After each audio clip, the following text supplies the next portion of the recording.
Hello dear friends. तो आज के इस वीडियो में हम आईयूपीएससी नोमेनक्लेचर के दूसरे पार्ट के बारे में हम चर्चा करेंगे। इसके पहले मैंने फर्स्ट पार्ट डाल दिया है, तो जिसमें आईयूपीएससी की कुछ बेसिक जानकारियाँ दी गई हैं आईयूपीएससी नोमेनक्लेचर के।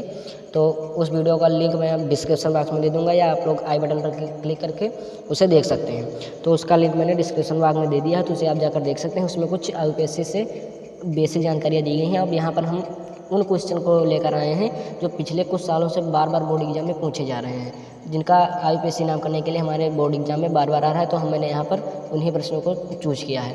तो अगर आप लोग भी चाहते हैं कि हम उन प्रश्नों को देखें जो हमारे बोर्ड एग्जाम में पिछले कुछ सालों से पूछे गए हैं, तो आप लोगों से एक यहाँ पर आपको क्या करना होगा कि आपको इस वीडियो को अंत तक देखना होगा। तो आप लोगों को सभी क्वेश्चंस क्लियर हो जाएंगे जो पिछले कुछ सालों से बोर्ड में बार बार पूछे जा रहे हैं। तो चलिए दोस्तों, बिना किसी देरी के हम वीडियो को स्टार्ट करते हैं। तो यहाँ पर देखिए, आईयूपीएससी नोमेनक्लेचर का मेरा पार्ट 2 है। इसके पहले मैंने पार्ट 1 डाल दिया, जिसका लिंक मैं डिस्क्रिप्शन बॉक्स में दे दूँगा, उसे आप जाकर देख लीजिएगा। तो यहाँ पर इसका लिखा गया है previous year board exam questions, मतलब कि कुछ प्रीवियस ईयर के बोर्ड एग्जाम में जो क्वेश्चन पूछे गए हैं, तो उन्हीं प्रश्नों को मैंने यहाँ पर लिया है। उनका नामकरण हम किस प्रकार से करेंगे, इस वीडियो में हम वही चर्चा करेंगे। तो आपसे विनम्र निवेदन है कि इस वीडियो को अंत तक जरूर देखिएगा और अपने दोस्तों के पास जाते जाते इसे शेयर कीजिएगा, जिससे उन्हें भी ये बहुत ही नॉलेजेबल वीडियो मिलती रहे। तो चलिए दोस्तों, हम वीडियो को स्टार्ट करते हैं। तो यहाँ पर देखिए लिखा गया है CS3COOH।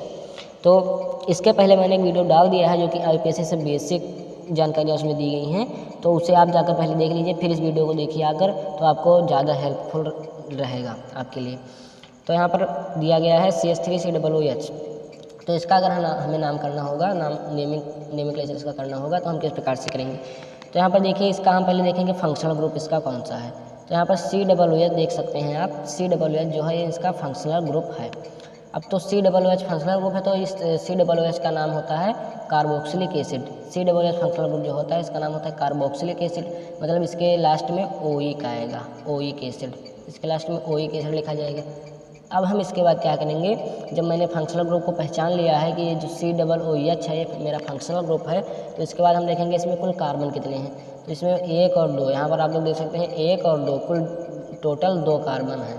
तो 2 कार्बन हैं, तो 2 कार्बन के लिए हम यहाँ पर लगाते हैं एथ। पहले कार्बन के लिए मेथ होता है, दूसरे कार्बन के लिए एथ होता है। तो यहाँ पर 2 कार्बन है, तो हम यहाँ पर लिख देंगे एथ। एथ लिखने के बाद हम डैश लगा देंगे। अब यहाँ पर हम फंक्शनल ग्रुप का नाम फिर उसके बाद लिखेंगे। तो फंक्शनल ग्रुप हमारा COOH है जो कि कार्बोक्सिलिक एसिड है, तो इसका नाम होता है ओइक एसिड। COOH का नाम होता है ओइक एसिड।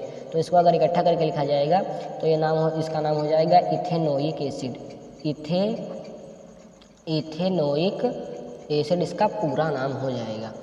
अब इससे बेकार अगर इसकी बात की जाए तो इसमें जो होता है, तो इसमें क्या है, इसमें 1 कार्बन है, तो 1 कार्बन है तो यहाँ पर लग जाएगा मेथ। 1 कार्बन है तो मेथ हो जाएगा। अब इसमें आप लोगों को छांटना है कि इसमें फंक्शनल ग्रुप कौन सा है, आप लोगों को इसमें छांटना है।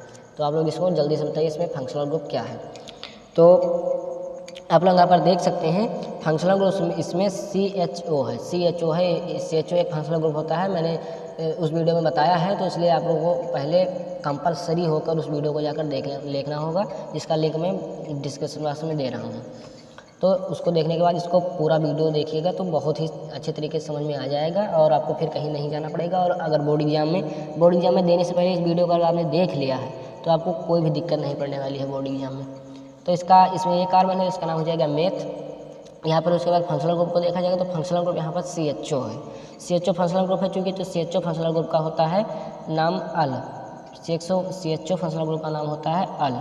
तो यहाँ पर लिख देंगे मेथेनल, इसका नाम हो जाएगा मेथेनल। बहुत ही सिंपल तरीके से यहाँ पर चूँकि 1 ही कार्बन था तो 1 कार्बन के लिए मेथ लगाया गया, और CHO फंक्शनल ग्रुप था तो CHO फंक्शनल ग्रुप का नाम होता है अल। CHO फंक्शनल ग्रुप का नाम होता है अल, तो यहाँ पर मेथेनल इसका नाम हो जाएगा। अब हम अगर दूसरे तत्व की बात करें तो यहाँ पर COOH। तो इसमें आप लोग छाटिए कि इसमें कौन सा फंक्शनल ग्रुप है, फिर इसके बाद इसमें छाटिए कौन सा फंक्शनल ग्रुप है। तो इसमें तो फंक्शनल ग्रुप है ही नहीं, इसमें आप लोगों को सिर्फ बॉन्ड नेम देखना है कि बॉन्ड यहाँ पर कैसे होगा, इसका नेमिंग करना है, नंबरिंग करना है और नेमिंग करना है। तो यहाँ पर इसको मैं आप लोगों को बता रहा हूँ। तो इसमें COOH में COOH जो है ये फंक्शनल ग्रुप है कार्बोक्सिलिक एसिड का, तो फंक्शनल ग्रुप है कार्बोक्सिलिक एसिड का, तो कार्बोक्सिलिक एसिड का ओइक एसिड लगता है नाम। और चूँकि 1 ही कार्बन है तो इसका नाम हो जाएगा मेथ। 1 ही कार्बन है तो हो जाएगा मेथ, और COOH कार्बोक्सिलिक एसिड है तो कार्बोक्सिलिक एसिड का नाम होता है ओइक एसिड। तो इसका सिंपल नाम हो जाएगा मेथेनोइक एसिड। मेथेनोइक एसिड इस नाम हो जाएगा। यहाँ पर देखिए, यहाँ पर इथेनोइक एसिड था और इसका नाम होगा मेथेनोइक एसिड। अब यहाँ पर इसमें हम बात करेंगे तो इसमें हम पहले देखेंगे कि कोई फंक्शनल ग्रुप तो नहीं है मेरा, तो यहाँ पर कोई फंक्शनल ग्रुप नहीं है। उसके बाद हम देंगे वरीयता बांड को। तो यहाँ पर सिंगल बांड और डबल बांड दोनों हैं, तो हम डबल बांड को देकर वरीयता देंगे। तो यहाँ पर हम नंबरिंग करेंगे, तो इधर से भी चाहे जिधर से हम नंबरिंग करें इधर से चेक करेंगे तभी 1 2 3 4, और इधर से करेंगे तभी 1 2 3 4। मतलब जो ये डबल बांड दो जगह दिए गए हैं, तो ये दोनों जगह डबल बांड 2 नंबर पर पढ़ रहे हैं, 1 नंबर पर ही पढ़ रहे हैं। तो इन्हें हम किसी मन चाहे जिधर से हम इसका नंबरिंग कर सकते हैं।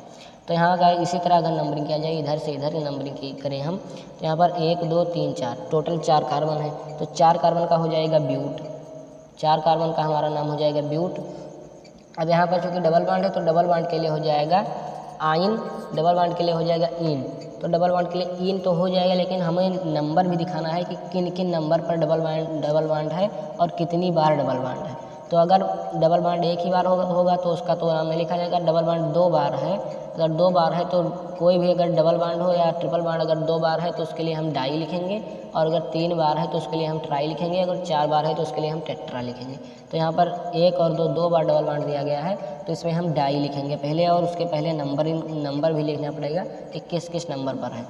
तो यहाँ पर देख सकते हैं आप, पहले नंबर पर है तो यहाँ पर हम पहले लिख देंगे 1, फिर उसके बाद तीसरे नंबर पर डबल बांड है तो 1,3, फिर हम यहाँ पर हम लिख देंगे डाइन, 1,3, उसके बाद हम लिख देंगे डाइन, डाइन हो गया। तो इसका पूरा नाम हो जाएगा ब्यूट 1,3 डाइन, ब्यूट 1,3 डाइन इसका पूरा नाम हो जाएगा। तो यहाँ पर आशा करता हूँ आपको समझ में आया होगा। अब हम और नेक्स्ट तत्व की तरफ चलते हैं, अगले यौगिक की तरफ। तो यहाँ पर अगला हमारे पास क्वेश्चन दिया गया है C2H5CHO। तो इसमें फंक्शनल ग्रुप आप लोगों को छांटना है, इसमें फंक्शनल ग्रुप क्या है, फिर इसमें फंक्शनल ग्रुप आपको देखना है कौन सा है। तो इन दोनों में आप लोग तब तक डिस्कशन कीजिए। तो यहाँ पर आप देख सकते हैं कि यहाँ पर CHO जो है फंक्शनल ग्रुप हो जाएगा, मेरा फंक्शनल ग्रुप CHO हो जाएगा। CHO जो है फंक्शनल ग्रुप है। तो CHO फंक्शनल ग्रुप के लिए, CHO फंक्शनल ग्रुप के लिए लगता है जो नाम होता है CHO का, उसका एल्डिहाइड है, तो एल्डिहाइड का नाम होता है अल। और यहाँ पर हम देखेंगे उसके बाद कार्बन हमारे पास कितने हैं, तो 1, यहाँ पर 2 लिखा गया है ना, तो यहाँ पर हमारे पास जो होगा, यहाँ पर हो जाएंगे हमारे पास टोटल कार्बन की संख्या इसमें हो जाएगी हमारी 2 कार्बन है। तो यहाँ पर इसका नाम हो जाएगा, 2 कार्बन के हम लगाते हैं 8, तो यहाँ पर हो जाएगा 8, और चूँकि सिंगल बांड सभी में होगा तो एथेनल, और CHO के लिए अल होता है तो एथेनल, इसका नाम हो जाएगा एथेनल। यहाँ पर इसकी अगर बात की जाए, इसमें CH3 CH2 COOH में, तो यहाँ पर ये जो फंक्शनल ग्रुप है COOH मेरा फंक्शनल ग्रुप है, और COOH कार्बोक्सिलिक एसिड का होता है। तो COOH जो कार्बोक्सिलिक एसिड का फंक्शनल ग्रुप होता है तो उसका हम लगाते हैं ओइक, बाद लास्ट में इसका नाम होता है ओइक एसिड। तो ओइक एसिड के लिए हम इसके बाद हम देखेंगे हमारे पास इसमें कुल कितने कार्बन हैं। तो यहाँ पर आप देख सकते हैं 1 2 3, टोटल 3 कार्बन हैं। तो 3 कार्बन के लिए हम लगाते हैं प्रोप, 3 कार्बन के लिए हमारा हो जाएगा प्रोप, और यहाँ पर COOH है मतलब कार्बोक्सिलिक एसिड है, तो प्रोप के बाद हमारे पास हो जाएगा इसका नाम ओइक, यहाँ पर हो जाएगा ओइक, तो यहाँ पर इसका नाम हो जाएगा प्रोपेनोइक, प्रोपेनोइक एसिड इसका नाम हो जाएगा। तो दोस्तों आशा करता हूँ आपको यहाँ तक वीडियो समझ में आ रही होगी। क्वेश्चन जो मैं आप लोगों को डिस्कस कर रहा हूँ इसका पूरा आप लोगों को समझ में आ रहा होगा। तो यहाँ पर इसका नाम हो जाएगा प्रोपेनोइक एसिड। अब हम बात करते हैं कुछ और कंपाउंड्स की जो बोर्ड परीक्षा में पूछे जा चुके हैं कंपाउंड्स। तो यहाँ पर हैं C2H2 को हम CH2 डबल बांड CH2 भी लिख सकते हैं, CH2 डबल बांड CH2, क्योंकि यहाँ पर C2 है मतलब कि कार्बन की संख्या यहाँ पर 2 है, तो 2 कार्बन है, तो हम 2 कार्बन को ऐसे लिख सकते हैं। और H2 है मतलब इसमें कार्बन की वैलेंसी जो होती है, कार्बन की वैलेंसी होती है 4, तो कार्बन की 4 वैलेंसी होती है। तो यहाँ पर सिर्फ H2 मतलब कि 2 ही बार है, तो इसका जो और 2 बचेगा इधर का, तो उसका डबल बांड के रूप में वो आ जाएगा। तो यह हो जाएगा इसका एक बांड इसमें आ गया है, हाइड्रोजन के साथ एक बांड कार्बन का जुड़ चुका है। फिर यहाँ पर 3 बांड और बचे, तो 2 बांड इसके कार्बन के साथ जुड़ जाएंगे, और इस कार्बन में भी हमारे पास CH आ जाएगा। तो वही हमारे पास CH2 डबल बांड CH2 लिख दिया गया है। अब यहाँ पर हम देखेंगे कि हमारे पास कोई फंक्शनल ग्रुप है नहीं, तो हम सिर्फ कार्बन का हम नामकरण कर देंगे और जो बांड दिया गया है उसका हम नाम दे देंगे। यहाँ पर 2 कार्बन है तो 2 कार्बन के लिए हम लगाएंगे एथ, 2 कार्बन के लिए लगाएंगे एथ, और यहाँ पर देखेंगे डबल बांड है तो डबल बांड के लिए ENE होता है, तो इसका नाम हो जाएगा इथीन, एथीन इसका नाम हो जाएगा एथीन। अब यहाँ पर हम अगर नेक्स्ट कंपाउंड की बात करें तो यहाँ पर दिया गया है CH3 CH2 CH2 OH। यहाँ पर जो हमारा फंक्शनल ग्रुप है OH है, तो OH फंक्शनल ग्रुप के लिए हम लगाते हैं आल लगाते हैं, OH फंक्शनल ग्रुप के लिए आल लगाते हैं नाम। अभी तो इसका आल लगाएंगे लास्ट में नाम। फिर उससे पहले हम देखेंगे कार्बन, इसमें कार्बन की संख्या कितनी है, तो यहाँ पर हम गिन लेंगे, काउंट कर लेंगे, नंबरिंग इसका कर लेंगे 1 2 3, टोटल 3 कार्बन है, तो हम यहाँ पर लिख देंगे 3 कार्बन के लिए प्रोप, और चूँकि OH हमारा फंक्शनल ग्रुप है तो OH फंक्शनल ग्रुप के लिए ऑल होता है ऑल, तो हम यहाँ पर ऑल लिख देंगे बाद में, तो ये हमारा हो जाएगा प्रोपेनॉल, इसका नाम हो जाएगा प्रोपेनॉल। अब यहाँ पर इतने मैंने डिस्कशन कर दिया है जो कि बोर्ड परीक्षा में बार बार पूछे जा चुके हैं, और फिर इसके बाद हम कुछ और नाम की तरफ चलते हैं, तो आप लोग वीडियो को अंत तक जरूर देखिएगा। तो हम चलते हैं कुछ और नेक्स्ट कंपाउंड्स की ओर। तो यहाँ पर आप देख सकते हैं कुछ और हमारे पास कंपाउंड्स मैंने लिए हैं, CH3 CH2 CO CH2 CH3। तो इसका क्या नाम होगा, तो इसका नाम आप लोगों को बताना है। तो इसमें हम देखेंगे कि कितने हमारे पास कार्बन हैं, तो यहाँ पर हम पहले कार्बन जोड़ेंगे, देख लेंगे। कार्बन देखने के बाद हम क्या करेंगे, कार्बन देखने के बाद हम लिख देंगे, यहाँ पर देखना है हमें कि हमारा इसका पहले हम कार्बन की संख्या गिन लेंगे, तो उसमें 1 2 3 4, टोटल 4 कार्बन हमारे पास इसमें दिए गए हैं, 4 कार्बन दिए गए हैं। तो हमें देखना है इसका नाम हम कैसे करेंगे, तो इसका हमारा नाम हो जाएगा, 4 कार्बन के लिए हो जाएगा प्रोपेन, 4 कार्बन के लिए प्रोप हो जाएगा, मेथ है प्रोप ब्यूट, 4 कार्बन के लिए होगा ब्यूट। तो लेकिन यहाँ पर हमें कुछ इसमें फंक्शनल ग्रुप भी इसमें भी हमें देखना है कि फंक्शनल ग्रुप क्या है। तो इसका फंक्शनल ग्रुप हमें कुछ दिख नहीं रहा है हमें, वैसे नाम है यहाँ पर सिर्फ O दिख रहा है, तो O जो होता है वो ईथर का फंक्शनल ग्रुप होता है। तो लेकिन यहाँ पर हमें ईथर हमें नहीं पढ़ना है, तो यहाँ पर हम देख लेंगे इसका क्या हो सकता है।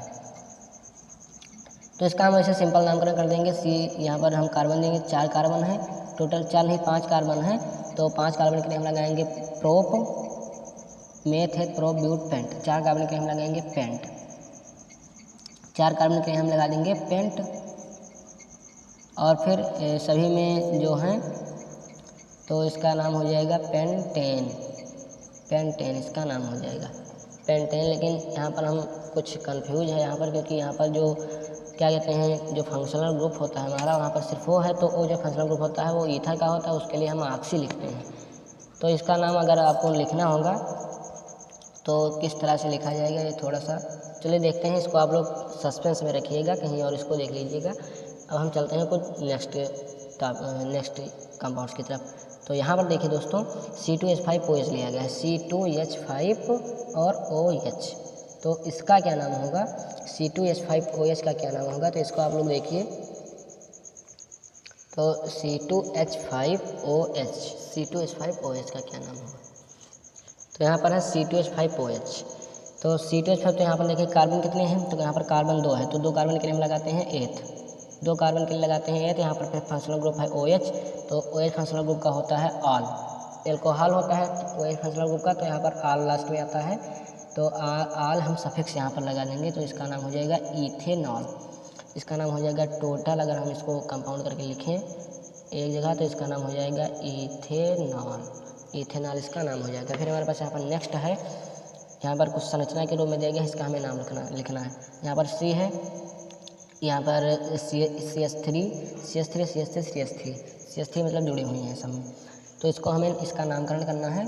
तो यहाँ पर हमें देखना है कि इसका क्या नाम हो सकता है, तो इसका नाम देखने के लिए हम लिखेंगे इसका नाम। तो यहाँ पर हम देख लेंगे कार्बन कितने हैं, तो यहाँ पर 1 2 3 4 5 कार्बन हैं। तो लेकिन हमें देखना है कि इसमें हमें अब छाड़ना होगा कि हम कार्बन की चेन को इस तरह पकड़ेंगे जो खींचने पर सबसे लंबी चेन हमें प्राप्त हो, उस कार्बन को हमें पकड़ कर चलना है। तो अगर हम इस कार्बन को देखेंगे तो इसमें 1 2 3 कार्बन आ रहे हैं। तो अगर इस तरह हम इसको सीधे इसी तरह हम इस चेन को ही पकड़ लें तो हमारे पास 3 कार्बन आ रहे हैं। अगर हम इसको यहाँ से यहाँ तक देखें तो यहाँ से यहाँ पर पकड़ने पर ही 3 आ रहा है, यहाँ से यहाँ पर पकड़ने पर ही 3 आ रहा है। तो हम किधर से भी पकड़ेंगे तो हमारा ये 3 कार्बन ही आएगा। अगर इधर से इधर देखेंगे, हम इधर से इधर देखेंगे तो भी हमारे पास 3 ही कार्बन आ रहा है। अगर ऐसे सीधे देख लेंगे तो भी 3 ही आ रहा है, और अगर इस प्रकार से देखेंगे तो भी 3 ही कार्बन आ रहा है। तो हम कहीं से भी इसका नामकरण कर सकते हैं। तो चूँकि 3 कार्बन ही आ रहा है तो 3 कार्बन के लिए हो जाएगा मेथेप्रोप, 3 कार्बन के लिए हो जाएगा प्रोप। और यहाँ पर सभी में सिंगल बॉन्ड है तो एन हो जाएगा प्रोपेन। लेकिन अगर हम इसको इधर से लेकर चलें तो इधर से लेकर चलने पर हमारे पास 2 बाहर बच रहा है तत्व, 2 बाहर तत्व बच रहे हैं। तो इनका हमें नाम करना होगा। तो इसके लिए हमें नंबरिंग करना होगा 1 2 3। तो अगर 1 2 3 पर देखेंगे तो हमारे पास यहाँ पर 2 पर जो है ये 2 तत्व हमारे पास 2 पर बच रहे हैं। तो ये CH3 जो है तो इसके लिए हम लिखते हैं मेथ। CH के लिए अगर एक ही कार्बन है तो उसके लिए हम मेथ लगाएंगे। तो यहाँ पर हो जाएगा इसका नाम मेथ, इसका नाम हो जाएगा मेथ। अब चूँकि 2 बार है तो यहाँ पर लगा देंगे हम डाई मेथ। और जब डाई लगाएंगे तो मेथ के बजाय हम मेथिल लिख देंगे।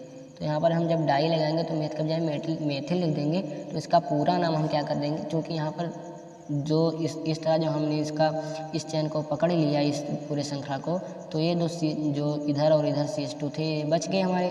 तो इसका नाम हमारे पास हो जाएगा, क्योंकि एक कार्बन है तो इसका नाम हो गया मेथ। और मेथ हो गया। और चूँकि इसमें 2 बार हैं, मतलब 2 बार 2 तत्व हैं, तो उसके लिए हम डाई लगाएंगे। और जब डाई लगाएंगे तो मेथ के बजाय हम मेथिल लिख देंगे। तो इसका नाम हो जाएगा डाई मेथिल। तो इसका नाम हो जाएगा 2,2-डाई मेथिल, 2,2-डाई मेथिल प्रोपेन, 2,2-डाई मेथिल प्रोपेन। तो इसका जो पूरा नाम हुआ वो 2,2-डाई मेथिल प्रोपेन हुआ। इसका आप लोग देख सकते हैं बहुत ही महत्वपूर्ण था, बहुत ही महत्वपूर्ण था। ये बार बार हमारे बोर्ड एग्जाम में पूछे जाते हैं इस प्रकार के क्वेश्चन। फिर यहाँ पर हम इसमें देखते हैं तो इसमें हम चयन के जो हमारे श्रृंखला दी गई है कार्बन की, उसमें हम इसका चयन करेंगे कि हमारे पास जो सबसे बड़ी श्रृंखला वो कौन सी है, सबसे बड़ी श्रृंखला कौन सी हो सकती है इसमें। तो इसमें सबसे बड़ी श्रृंखला हम देखेंगे तो इसमें अगर हम इस तरह से अगर सीधे इसी तरह देखें तो इसी तरह देखने पर हमारे पास 1 2 3 कार्बन पड़ रहा है इसमें। तो यही हमारे समस्या, क्योंकि यार और कहीं कार्बन है नहीं, तो यही हमारे सबसे बड़ी इसकी श्रृंखला हो जाएगी। तो यहीं पर हम इसका नंबरिंग कर लेंगे। तो यहाँ पर इसका 1 नंबर हो जाएगा, 1 नंबर का कार्बन है, 2 और 3 नंबर पर एक कार्बन है, 3 कार्बन है। तो 3 कार्बन है जब, तो हम इसका नाम लिखेंगे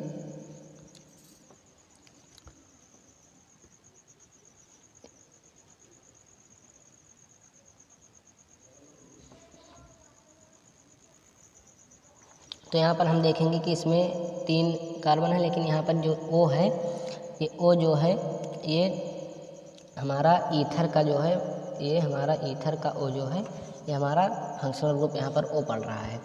तो हम अब O से इधर जो है इधर जो तत्व हैं तो हम पहले इनका नाम लिखेंगे, उसके बाद हम इसका नाम लिख देंगे।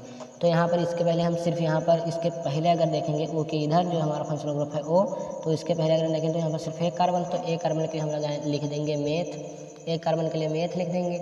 तो 1 कार्बन के लिए हम मेथ लिखेंगे तो चूँकि जब O होता है तो एक O का होता है नाम ऑक्सी, ये ऑक्सी का है, फंक्शनल ग्रुप ऑक्सी का है। तो इसका नाम हो जाएगा मेथॉक्सी। उसके बाद इधर देखेंगे हमारे पास 1 2 कार्बन बचे हैं, तो 2 कार्बन के लिए होता है एथ, 2 कार्बन के लिए होता है एथ, ETH। अब यहाँ पर देखेंगे समय सिंगल बॉन्ड है तो हम इसको एन लिख देंगे। तो इसका पूरा नाम हो जाएगा मेथॉक्सी ईथेन, इसका पूरा नाम हो जाएगा मेथॉक्सी ईथेन। दोस्तों यहाँ तक मैंने आप लोगों को बता दिया है कुछ जो हमारे पास तत्व दिए गए थे उनका हम नाम कैसे लिखेंगे। तो इसके बाद हम बता रहे हैं संरचना सूत्र किस प्रकार से किया जाएगा। संरचना सूत्र हम इसके पहले बताएंगे, इसके बाद जो हमारे पास इसी तरह से कंपाउंड दिए गए होंगे, नाम लिख कर दिया गया होगा यूपीएससी का, उसका हमें संरचना बनाना होगा। तो चलिए दोस्तों हम संरचना सूत्र के बारे में चर्चा कर लें। तो दोस्तों यहाँ पर कुछ प्रकाश की कमी के कारण हमें बीच में रुकना पड़ रहा है, तो इसलिए वीडियो में थोड़ा सा पाउसिंग हो सकता है। तो इसके लिए मैं आप लोगों से क्षमा प्रार्थी रहूँगा। तो चूँकि यहाँ पर लाइट बार बार चली जाती है, तो लाइट में चूँकि रात में मैं वीडियो बना रहा हूँ, तो यहाँ पर कुछ थोड़ा सा बीच बीच में आपको रुकना पड़ रहा होगा। आप लोग सोच रहे होंगे कि कहीं कहाँ चले जाते हैं बीच में, लेकिन यहाँ पर हम देखते हैं फिर संरचना सूत्र हमें इसका बनाना है। तो यहाँ पर है एथेनोइक अम्ल, एथेनोइक अम्ल या एसिटिक अम्ल। तो इसको मैंने इंग्लिश में भी लिख दिया, आप लोग इस इंग्लिश में ही इसको लिखिएगा, जिससे आप लोगों को पहचानने में कि हमारे पास फंक्शनल ग्रुप कौन सा है या हमारा तत्व कौन सा है, कार्बन कितने हैं, तो इसको पहचानने में आपको कोई दिक्कत ना हो, इसलिए आप इसको इंग्लिश में ही लिखिए, क्योंकि मैंने इंग्लिश में ही बताया है। तो इसका एथेनोइक एसिड होता है। इसको अगर हम तोड़ कर लिखेंगे तो यहाँ पर आएगा एथ, फिर आएगा ओइक, फिर आएगा एसिड। तो मतलब एथ आएगा, तो जब एथ आएगा तो इसके लिए हम 2 कार्बन होंगे, चूँकि एथ है तो एथ में हम 2 कार्बन आएगा, तो हम यहाँ पर लिख देंगे 2 कार्बन। इसका हमें संरचना सूत्र बनाना है, ये हमें ध्यान में रखना चाहिए। तो एथ है, एथ के लिए हम चूँकि 2 कार्बन लिखते हैं, तो हम यहाँ पर लिख देंगे 2 कार्बन। 2 कार्बन लिखने के बाद हम यहाँ पर देखेंगे कि तो कार्बन के यहाँ पर हम एच लगा देंगे, इधर बैलेंसी हो जाएगी एच की, क्योंकि कार्बन की जो बैलेंसी होती है वो 4 होती है। कार्बन की जो बैलेंसी होती है वो 4 बैलेंसी होती है, मतलब 4 एच उसके लगे हुए होते हैं। लेकिन यहाँ पर जो होता है, यहाँ पर सी लगा हुआ है, तो यहाँ पर एच लगाने की कोई ज़रूरत नहीं है। यहाँ पर आप देख सकते हैं कार्बन की बैलेंसी 4 होती है, तो मतलब कि 3 जो होता है वो एच जुड़ा हुआ होता है, चाहे आप लगाएं या चाहे न लगाएं। और यहाँ पर कार्बन है, तो यहाँ पर देखिए यहाँ पर 4 कार्बन की बैलेंसी है, तो यहाँ पर 3 हम एच लगा देंगे, और एक बैलेंस में सी जो है कंपाउंड हो चुका है, तो सी में भी हम अब हमें सी में भी लगाना पड़ेगा। तो सी में हम क्या लगाएंगे, ओइक एसिड का जो होता है फंक्शनल ग्रुप, उसका हम संरचना सूत्र यहाँ पर लिख देंगे। तो ओइक एसिड का COOH होता है, तो हम COOH के लिए अब O पर मैंने डबल डंडी क्यों लगाई, क्योंकि इसका जो इसके बैलेंसी जो होती है ऑक्सीजन की, ये हमेशा ये मतलब कि 2 संरचना सूत्र होता है। संरचना सूत्र ऑक्सीजन का अगर आप लोग सीखेंगे तो ये जो होता है ये 2 बांड बनाने की क्षमता रखता है ऑक्सीजन, तो इसलिए यहाँ पर डबल बांड यहाँ पर लगा दिया गया है ऑक्सीजन पे।